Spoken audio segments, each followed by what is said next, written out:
നമസ്കാരം. NCTVയുടെ വാർത്തകൾ ഇതുവരെ എന്ന ന്യൂസ് ബുള്ളറ്റിനിലേക്ക് സ്വാഗതം. ഇന്നത്തെ പ്രധാന വാർത്താ സംഭവങ്ങൾ നോക്കാം. വെള്ളിക്കുളങ്ങര കൊടുങ്ങ ശ്രീ ദുർഗാദേവി ക്ഷേത്രത്തിൽ മോഷണം. ഉപദേവ ക്ഷേത്രമായ ശിവക്ഷേത്ര നടയിലും പ്രധാന ക്ഷേത്രത്തിന്റെ ചുറ്റമ്പലത്തിന് പുറത്തുമായി സ്ഥാപിച്ചിരുന്ന വിലയേറിയ ഓട്ടുവിളക്കുകളാണ് തിങ്കളാഴ്ച രാത്രി കവർന്നത്. ശിവക്ഷേത്രത്തിന് മുന്നിലുണ്ടായിരുന്ന 6 അടിയോളം ഉയരമുള്ള ദീപസ്തംഭം, ചുറ്റമ്പലത്തിന് ചുറ്റുമായി സ്ഥാപിച്ചിരുന്ന 16 തൂക്കുവിളക്കുകൾ എന്നിവയാണ് മോഷ്ടിക്കപ്പെട്ടത്. ചൊവ്വാഴ്ച രാവിലെ ക്ഷേത്രം തുറക്കാനെത്തിയപ്പോഴാണ് ദീപസ്തംഭവും വിളക്കുകളും മോഷ്ടിക്കപ്പെട്ടതായി ക്ഷേത്രം അധികൃതർ കണ്ടത്. ക്ഷേത്രം ഭാരവാഹികളുടെ പരാതിയുടെ അടിസ്ഥാനത്തിൽ വെള്ളിക്കുളങ്ങര പോലീസ് സ്ഥലത്തെത്തി അന്വേഷണം ആരംഭിച്ചു.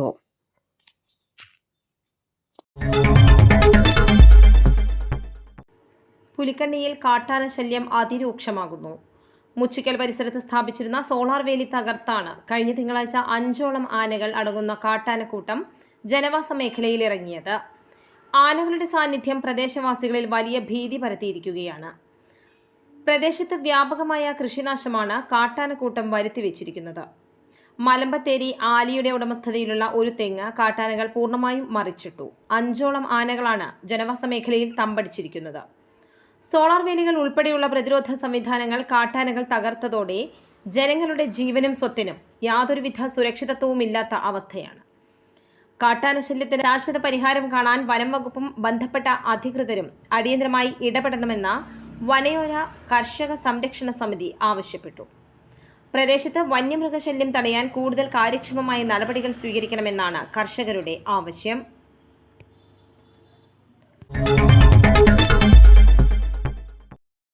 2026 വർഷത്തെ SSLC, THSLC, AHSLC സേ പരീക്ഷകളുടെ ഔദ്യോഗിക വിജ്ഞാപനം പരീക്ഷാഭവൻ പ്രസിദ്ധീകരിച്ചു.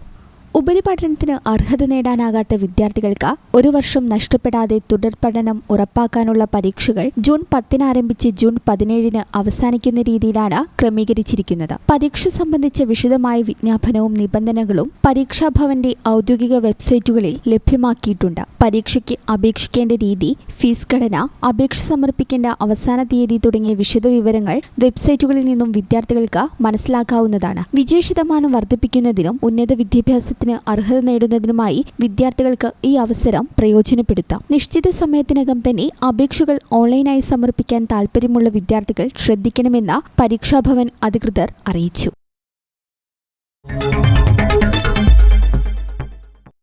സംസ്ഥാനത്ത് സ്വർണ്ണവിലയിൽ നേരിയ വർധനവ്. കഴിഞ്ഞ ദിവസങ്ങളിലെ ഇടിവിന് ശേഷമാണ് ചൊവ്വാഴ്ച വിലയിൽ മാറ്റമുണ്ടായിരിക്കുന്നത്. ഗ്രാമിനും പവനും വില കൂടി. സംസ്ഥാനത്ത് സ്വർണ്ണവില വീണ്ടും ഉയരങ്ങളിലേക്ക്. 22 ക്യാരറ്റ് 1 ഗ്രാം സ്വർണത്തിന് ചൊവ്വാഴ്ച 75 രൂപയാണ് വർദ്ധിച്ചത്. പവന് ഒറ്റയടിക്ക് 600 രൂപയുടെ വർധനവുണ്ടായി. ഇതോടെ വിപണിയിൽ 22 ക്യാരറ്റ് 1 ഗ്രാം സ്വർണത്തിന്റെ വില 14,395 രൂപയിലെത്തി. പവൻ വില 1,15,160 രൂപയായും ഉയർന്നു. Kerala gold and silver merchants association പുറത്തുവിട്ട കണക്കുകൾ പ്രകാരം തിങ്കളാഴ്ച രാവിലെ പവന് 1,14,400 രൂപയായിരുന്നു നിരക്ക്. അവിടെ നിന്നാണ് ചൊവ്വാഴ്ച വില വീണ്ടും വർദ്ധിച്ചിരിക്കുന്നത്. ഇന്ത്യയിൽ സ്വർണത്തിന്റെ ഇറക്കുമതി ചുങ്കം കൂട്ടിയതോടെ മെയ് 13 ഒറ്റയടിക്ക് 10,200 രൂപയോളം പവന് വർദ്ധിച്ചിരുന്നു. ഇതിന് പിന്നാലെ ഒരു മാസത്തെ ഏറ്റവും ഉയർന്ന നിരക്കായ 1,23,120 രൂപയും സ്വർണ്ണവില റെക്കോർഡിട്ടു. ഇതിനുശേഷം കഴിഞ്ഞ കുറച്ചു ദിവസങ്ങളിലായി വിലയിൽ വലിയ ചാഞ്ചാട്ടമാണ് വിപണിയിൽ പ്രകടമാകുന്നത്. വരും ദിവസങ്ങളിലും ഈ അസ്ഥിരത തുടരുമെന്നാണ് സാമ്പത്തിക വിദഗ്ധർ വിലയിരുത്തുന്നത്.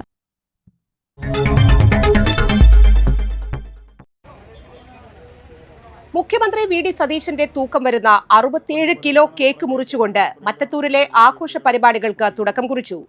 UDF പുതുക്കാട് നിയോജക മണ്ഡലം തെരഞ്ഞെടുപ്പ് കമ്മിറ്റി രക്ഷാധികാരി TM ചന്ദ്രൻ ഉദ്ഘാടനം ചെയ്തു. ഗ്രാമപഞ്ചായത്ത് പ്രസിഡന്റ് ടെസി ജോസ് അധ്യക്ഷയായിരുന്നു. UDF മറ്റത്തൂർ മണ്ഡലം ചെയർമാനും ബ്ലോക്ക് പഞ്ചായത്ത് അംഗവുമായ Praveen M. Kumar, convener Shafi Kallupparambil, Congress നേതാക്കളായ Ranjith Kaippilly, John Vattakkavil, Naijo Vasupurathukaran, CH Sadath, Lindo Pallipparamban, Lino Michael, Shaju Pookodan, Pratheesh Pandarathil, Sijil Chandran, Jiju Keettikkal, KA Haneefa, Sheela Vipinachandran, Molly Thomas, MV Minimol, Noorjahan Navas, Siji Rajesh, Suma Thomas എന്നിവർ പ്രസംഗിച്ചു. തുടർന്ന് പ്രകടനവും DG മ്യൂസിക്കൽ ഷോയും കാവടിയും വെടിക്കെട്ടുമുണ്ടായിരുന്നു. Hey!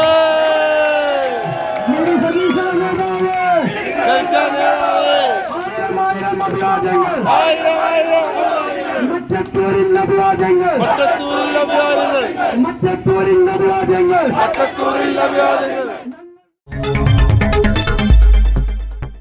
കേരള വ്യാപാരി വ്യവസായി ഏകോപന സമിതി നന്ദിപ്പലം യൂണിറ്റിന്റെ വാർഷിക പൊതുയോഗവും പുതിയ ഭാരവാഹികളുടെ തിരഞ്ഞെടുപ്പും നടന്നു. വ്യാപാരി വ്യവസായി ഏകോപന സമിതി തൃശൂർ ജില്ലാ general secretary NR Vinod Kumar വാർഷിക പൊതുയോഗം ഉദ്ഘാടനം ചെയ്തു. യൂണിറ്റ് പ്രസിഡന്റ് KC ഗോപാലൻ ചടങ്ങിൽ അധ്യക്ഷത വഹിച്ചു. നിയോജകമണ്ഡലം ചെയർമാനും ജില്ലാ സെക്രട്ടറിയുമായ സെബാസ്റ്റ്യൻ മനലി, നിയോജകമണ്ഡലം ജനറൽ കൺവീനറും ജില്ലാ സെക്രട്ടേറിയറ്റ് മെമ്പറുമായ PG രഞ്ജിമോൻ, നിയോജകമണ്ഡലം ട്രഷറർ ഡേവിസ് വില്ലടത്തുകാരൻ, വനിതാ വിംഗ് ജില്ലാ പ്രസിഡന്റും സ്റ്റേറ്റ് ട്രഷററുമായ ഷൈന ജോർജ്, യൂണിറ്റ് വനിതാ president Alphonsa Paulose, unit general secretary Sumesh, treasurer Sujitha Gopinath എന്നിവർ പ്രസംഗിച്ചു. പുതിയ ഭാരവാഹികളുടെ തിരഞ്ഞെടുപ്പിന് നിയോജകമണ്ഡലം ചെയർമാൻ സെബാസ്റ്റ്യൻ മനലി നേതൃത്വം നൽകി. യൂണിറ്റ് പ്രസിഡന്റായി KC ഗോപാലനെയും ജനറൽ സെക്രട്ടറിയായി സുമേഷ് നിവേദിത്തെയും ട്രഷററായി സജിത ഗോപിനാഥിനെയും വീണ്ടും തിരഞ്ഞെടുത്തു. വനിതാ യൂണിറ്റ് പ്രസിഡന്റായി അൽഫോൺസ പൗലോസ് ഉൾപ്പെടെ 13-അംഗ കമ്മിറ്റിയെയാണ് യോഗം തിരഞ്ഞെടുത്തത്.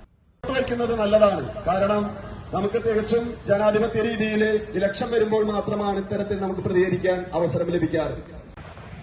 വ്യാപാരി സമൂഹം കേരള വ്യാപാരി വ്യവസായി ഏകോപന സമിതി യൂത്ത് വിംഗിന്റെ നേതൃത്വത്തിൽ കഴിഞ്ഞ 10-20 ദിവസമായി കേരളത്തിലെ വിവിധങ്ങളായ സ്ഥലങ്ങളിൽ ഈ വില വർധനവിനെതിരെ ഏറ്റവും കൂടുതൽ ദുരിതങ്ങൾ അനുഭവിക്കുന്നത് ഞാനാണ്.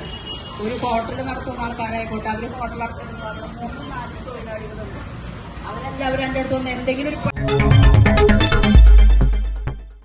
കാലാവസ്ഥ.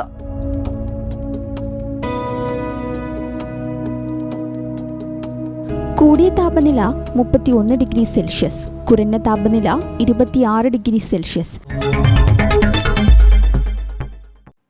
ചാലക്കുടി കൃഷ്ണ ജ്വല്ലറിയിൽ ഇന്നത്തെ സ്വർണ്ണവില. സ്വർണ്ണവില നിങ്ങൾക്കായി സമർപ്പിക്കുന്നത് അപ്പസ്വർണം ആഡംബരവുമാണ്, സമ്പാദ്യവുമാണ്. സ്വർണം കയ്യിലുണ്ടേ അതൊരു ധൈര്യവുമാണ്. Krishna jewellery gold and diamonds, Chalakudy. ഹൃദയങ്ങൾ കീഴടക്കിയ വിശ്വാസം. സ്വർണം ഗ്രാമിന് 14,395 രൂപയും പവന് 1,15,160 രൂപയും രേഖപ്പെടുത്തി. ഇതോടെ വാർത്തകൾ ഇതുവരെ എന്ന ന്യൂസ് ബുള്ളറ്റിൻ സമാപിക്കുന്നു. നന്ദി, നമസ്കാരം.